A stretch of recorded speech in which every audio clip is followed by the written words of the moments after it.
Hello guys, welcome to my channel. তোমরা সবাই কেমন আছো? অনেকদিন পর ভিডিও দিচ্ছি জানি, এবং এই লেট হওয়ার রিজনটা হচ্ছে আমি একটু ক্যারিয়ার নিয়ে একটু বিজি আছি। তো যাই হোক, আমার লাইফে নতুন একটা আপডেট হতে যাচ্ছে। যদি সেটা হয় তাহলে অবশ্যই তোমাদের এটা আমি ভিডিওর মাধ্যমে জানিয়ে দিব। এবং আজকে অনেকদিন পর ভয়েস দিচ্ছি, জানি না কেমন হবে, আমার নিজের কাছে অনেক অদ্ভুত লাগছে। তো যাই হোক, আজকের ভিডিওটা হবে বোর্ডো টু ব্লু ভার্টেক্স মাঙ্গার 25 নাম্বার চ্যাপ্টার নিয়ে। তোমরা যারা আগের চ্যাপ্টারগুলো দেখোনি সেগুলো লিঙ্ক আমি ডিসক্রিপশনে দিয়ে রাখবো, সেখান থেকে দেখে নিতে পারো। আর বেশি দেরি না করে চলো শুরু করা যাক আজকের ভিডিও। এবং এই চ্যাপ্টার আসতে যাচ্ছে মোমোশিকি। তো আগের চ্যাপ্টারে আমরা দেখেছিলাম কোনোহামারু এবং আদার্সরা যে থ্রনসোলটা নিয়ে এসেছিল সেটাকে তারা ইউজ করে সবার প্রথমে মোয়োগির উপরে, যেখানে হিমাওয়ারি ছিল এবং টিম 10 ছিল। তো কোনোহামারু সেই থ্রনসোলকে সেই ট্রিটার মধ্যে লাগিয়ে দেয়, যেটার মধ্যে মোয়োগি ট্র্যাপ ছিল। তো থ্রনসোল লাগার সাথে সাথে সেখানে 8 সাইজ সিল তৈরি হয় এবং মোয়োগি সেখান থেকে ফ্রি হয়ে যায়, বাট সে সেখানে বেহুশ থাকে। তো মোয়োগিকে দেখে হিমাওয়ারি অনেক খুশি হয়ে যায়। ওইদিকে ওপর থেকে বোটও ফ্লাই করতে করতে দেখে যে আসলে এটা কাজ করছে কিনা।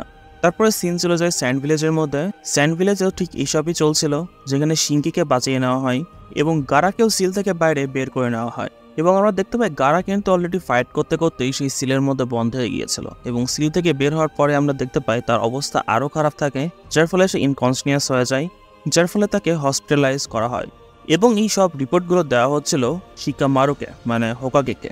তো মোয়োগিকে রেস্কিউ করার পরে ডক্টর তার ফুল বডি, তার সব অর্গানগুলো চেক করে এবং ডক্টর দেখতে পায় সে সম্পূর্ণ ঠিক আছে, তার কোনো প্রবলেমই নেই শরীরে।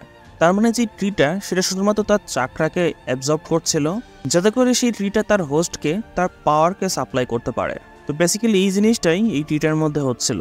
তো তারপরে আমাদের মোস্ট হেটেড ক্যারেক্টার সাকুরাকে দেখানো হয়, যে বেসিক্যালি ডক্টরই থাকে। তো সেই মোয়োগিকে আবার হোশে ফিরিয়ে আনে। তো মোয়োগি তারপর সবাইকে হাই বলে এবং সেখানে থাকা সবাই তার সাথে মিট করার জন্য চলে আসে। তো এখানে সারাডা এবং সুমিরির কনভারসেশন স্টার্ট হয়ে যায় হসপিটাল থেকে বাইরে বের হওয়ার পরে, যেখানে সুমিরি সারাডাকে চেয়ার করেছে, তুমি মিশনে অনেক ভালো কাজ করেছো এবং তুমি আসলেই প্রশংসার যোগ্য। তো সারাডা তখন বলেছে, হ্যাঁ ঠিকই বলেছো, বাট আমি কি তোমাকে সুমিরি বলতে পারি, মানে সুমিরি বলে ডাকতে পারি?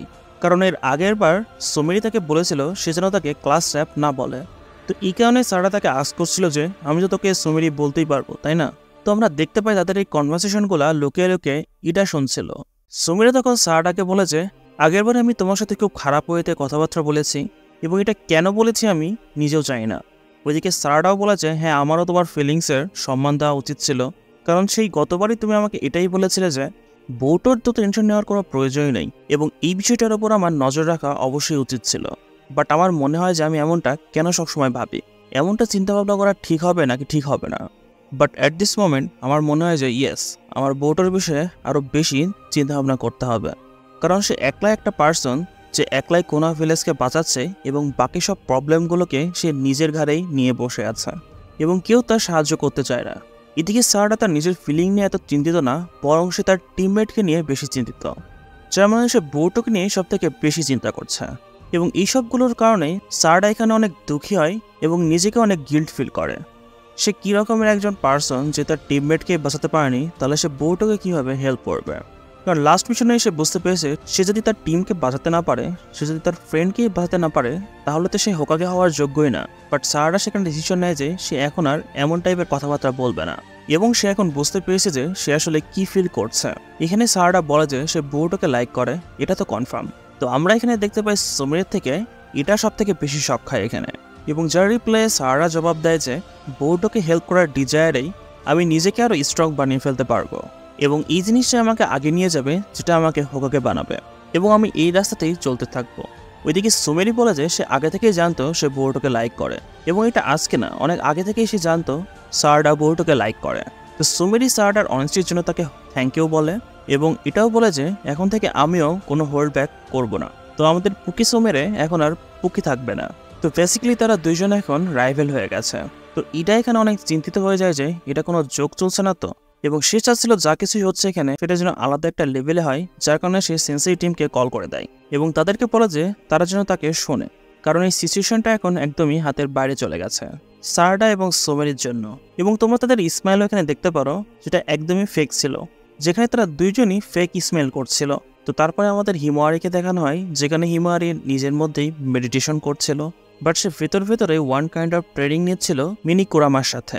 কোরামা হিমাওয়ারিকে বলে যে তোমার শুধু তোমার আর্মসকেই না তোমার লেগসকেও কন্ট্রোল করা শিখতে হবে।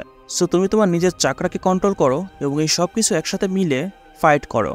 এটা অনেক জরুরি, কারণ তুমি একটা অর্ডিনারি নিনজা নও, তুমি অনেক স্পেশাল। এবং এই সবগুলো তখনই পসিবল হবে যখন তুমি চাকরা কন্ট্রোল করা শিখে যাবে। হিমাওয়ারি তখন বলেছে হ্যাঁ আমি জানি আমি একজন নিনজা। কোরামা তখন বলে যে না, তুমি একদমই বুঝতে পারছো না, তুমি তাদের থেকে অনেক আলাদা এবং তুমি কোনো অর্ডিনারি নিনজা একদমই না। তুমি একটা টেল বিস্টকে তোমার নিজের মধ্যে রেখে দিয়েছো।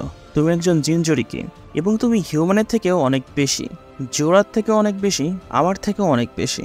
এবং আমি এখানে এজন্য বসে নিই যে আমি তোমাকে সবসময় এটা বলে বেড়াবো যে তুমি কে। তোমাকে তোমার টেকনিককে অনেক বেশি পাওয়ারফুল করতে হবে, অনেক বেশি শার্প করতে হবে। এটাই তোমার লেসন। সো আমি এখন অনেক টায়ার্ড, আমাকে আরাম করতে দাও। হিমাওয়ারি তখন বলেছে ওয়েট এ মিনিট, বাট ততক্ষণে কোরামা গায়েব হয়ে যায়। তো বেসিক্যালি এখন ডেঞ্জারের মধ্যে আছে হিমাওয়ারি এবং ইডা। ওইদিকে ইডার জন্য তো ডায়মন্ড আছে এবং হিমাওয়ারির জন্য আছে আমাদের বোরুটো। তো বোরুটো সবসময় হিমাওয়ারির আশেপাশেই থাকে এবং সেও ঠিক সেম জিনিসটাই করতে থাকে যেটা হিমাওয়ারি করছিল, মানে মেডিটেশন করে নিজের মধ্যে থাকা বিস্টকে কনফেন্স করা। যেখানে আমাদের চ্যাপ্টার 25-এ সর্বপ্রথম দেখানো হয় মোমোশিকিকে, যেখানে আমরা দেখতে পাই মোমোশিকি খুব আরামেই শুয়েছিল। মোমোশিকি তখন বলে যে কি এমন হয়ে গেল, বোরুটো সান আমার কাছে চলে এসেছে এবং এমন কি সিচুয়েশন হলো যার কারণে তোমার আমার কাছে আসতে হলো। বোরুটো বলে যে তুমি আগের মতোই আছো। মোমোশিকি তখন বোরুটোকে বলেছে আমার জানা মতে তোমার কাছে সার্ভাইভ করার আর কোনো রাস্তাই নেই এবং এটা শিওর যে তুমি এমন একজনের কেয়ার করছো যেটা তুমি কখনোই চাও না যে সে তোমার সামনে মারা যাক। তারপরেও আমি আসিনি।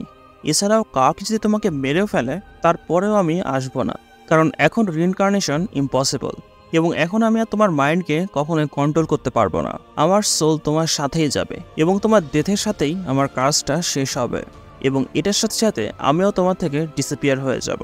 দেন বোরুটো বলে যে আমি তোমাকে কিছু জিজ্ঞাসা করতে চাই। আমার তোমার পাওয়ার এবং তোমার স্ট্রেংথ অনেক বেশি প্রয়োজন। মোমোশিকি বলে যে শুধু শুধু আমাকে রাগিয়ে দিও না, এখান থেকে চলে যাও। বোরুটো তখন বলেছে আমার কথা শোনো, আমি তো তোমাকে পুরোপুরি ফ্রি করতে পারবো না, বাট ইন দিস টাইম তুমি যদি জোরাকে ডিফিট করে দাও তাহলে আমি তোমাকে আমার ফুল ইন্টার বডি কন্ট্রোল করার জন্য পারমিশন দিয়ে দিব। তো এই কথাটা শুনে মোমোশিকিকে দেখে মনে হয় যে তার ডিলটা পছন্দ হয়েছে। তো এখন কথা হচ্ছে মোমোশিকি হ্যাঁ বলবে নাকি না বলবে, কারণ বোরুটো এবং কাকের কনভারসেশনে আমরা দেখতে পেয়েছিলাম বোরুটো কাকে বলেছিল আমি যদি কখনো আউট অফ কন্ট্রোল হয়ে যাই তাহলে আমাকে তুমি মেরে ফেলো এবং বোরুটোর এই প্ল্যানটা সামনে গিয়ে অবশ্যই ওয়ার্ক করবে বলে মনে হয়। তো নেক্সট চ্যাপ্টারে আমরা জানতে পারবো আসলে কি হবে এবং নেক্সট চ্যাপ্টারের ভিডিও আমি খুব দ্রুতই চ্যানেলে দিয়ে দিব।